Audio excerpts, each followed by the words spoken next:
Good morning students. हमने पिछली class में पढ़ा था मेमोरेंडम ऑफ एसोसिएशन और उसके कुछ क्लोज पढ़े थे।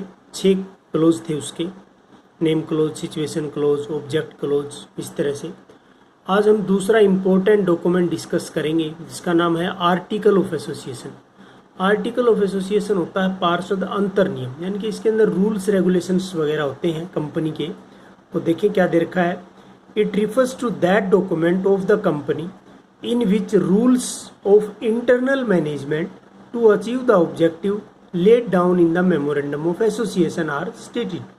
कहने का मतलब ये है कि कंपनी की जो इंटरनल रूल्स होते हैं मैनेजमेंट को चलाने के लिए, या मैनेजमेंट ने जो इंटरनल रूल्स बना रखे हैं सिस्टम के लिए, वो मेमोरेंडम ऑफ एसोसिएशन में लिखे हुए होते हैं। तो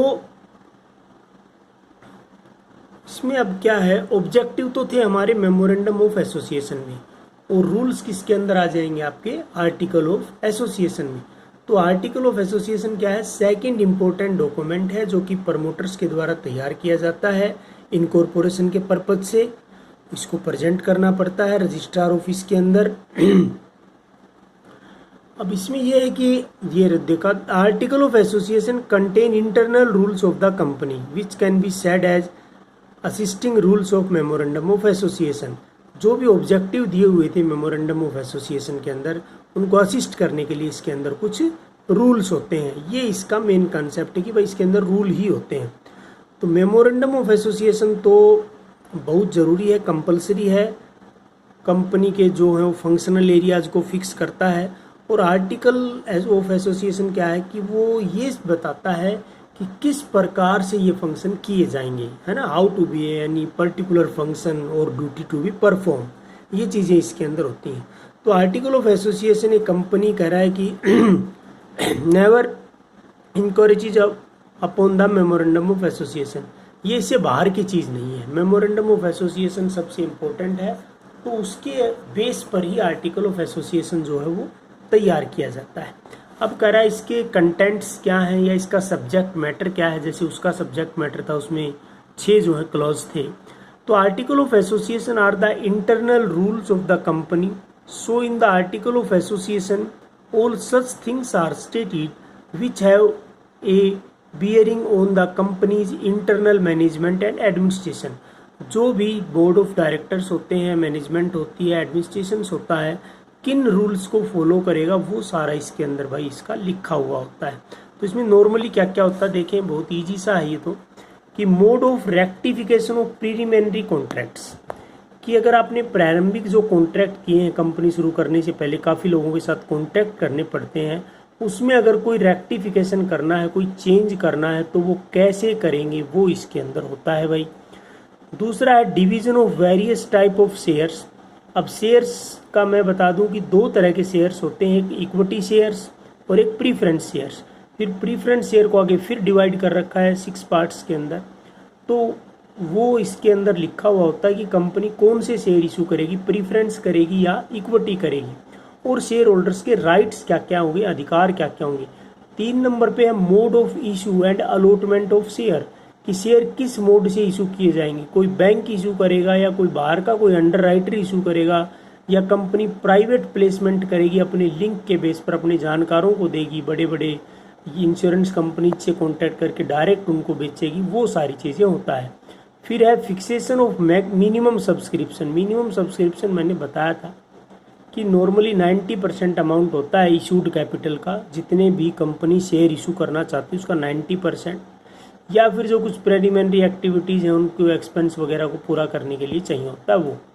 फिर है method of issuing share certificate. कुछ कंपनियां शेयर सर्टिफिकेट इशू करते हैं, इसको हम आगे डिस्कस करेंगे ज़रूर कि क्या होता है share certificate.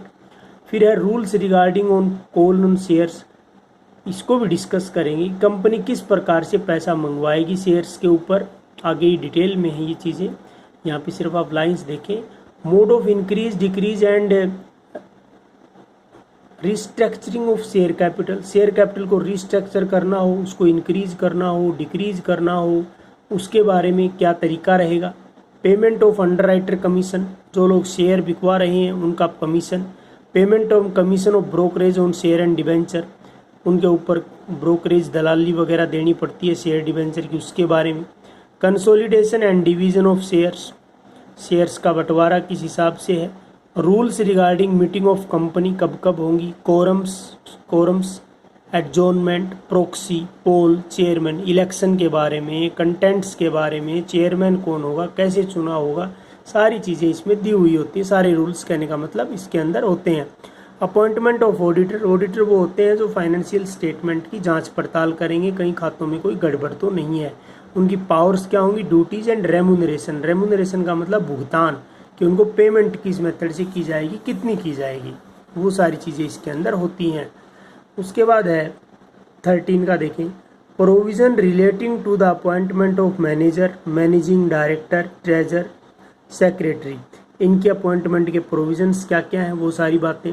Rule regarding use of common seal, common seal बताया था जब हमने कंपनी की कैरेक्टरिस्टिक्स पढ़ी कि कंपनी के पास एक कॉमन सील होती है। कॉमन सील मतलब उसकी मोहर होती है, स्टैंप होती है, तो उसको कौन यूज कर सकता है, किसके पास अथॉरिटी होगी, उसके बारे में लिखा हुआ होता है। Method of keeping and writing books of accounts, किस प्रकार से बुक ऑफ अकाउंट्स मेंटेन की जाएंगी, कौन से मेथड पे चलेंगी, वो सारी चीज़ें। कैपिटलाइजेशन ऑफ प्रॉफिट, जो साल के लास्ट में जो प्रॉफिट हुए उनसे फिक्स एसेट्स कितनी खरीदी जाएंगी, उसी को कैपिटलाइजेशन कहा गया है भाई। कुछ डिविडेंड के रूप में बट जाएगा, कुछ वैसे ही रिटेन कर लिया जाएगा फ्यूचर के लिए, और कुछ का कैपिटलाइजेशन कर दिया जाएगा, यानी कि उससे असेट्स खरीद ली जाएंगी, फिक्स असेट्स, उसी को कहा गया है कैपिटलाइजेशन ऑफ प्रॉफिट्स। उसके बारे में है procedure for forfeiture and re issue of share, जब भी कोई शेयर होल्डर शेयर्स की पेमेंट नहीं करता। अब आप कहोगे कि जी पहले पैसे देंगे तभी तो शेयर मिलेंगे, ऐसा नहीं होता है। कॉल्स के द्वारा पैसा मंगवाया जाता है। कई बार कंपनी सारा पैसा एक साथ नहीं मंगवाती, किस्तों में मंगवाती है, इंस्टॉलमेंट में मंगवाती है, जिनको कॉल्स कहा जाता है। तो अगर कोई शेयर होल्डर कॉल्स के पैसे नहीं देता है तो उसके शेयर को फोरफिट का मतलब होता है जब्त कर लेना, कंपनी कैंसिल कर देती है और दोबारा किसी और व्यक्ति को इशू कर देती है उसके rules regarding proposals, voting right of members, power of taking loan at seats limit, simple सी लाइनें हैं सारी ही। Power of board of directors, declaration of dividend and rule regarding its payment, कि डिविडेंड की डिक्लेरेशन और उससे रिलेटेड भुगतान के rule regarding maintenance of reserve fund, reserve fund future के लिए जो बनाए जाते हैं कि फ्यूचर में भी पैसे की ज़रूरत पड़ेगी, उसके रूल्स की किस प्रकार से रिजर्व फंड प्रॉफिट में से हम बनाएंगे। Procedure for winding up the company, winding up का मतलब होता है समापन, अगर कभी बंद करना पड़ा कंपनी का कारोबार तो क्या प्रोसीजर रहेगा, उसके बारे में सारी डिटेल इसके अंदर होती है। तो thank you, have a nice day.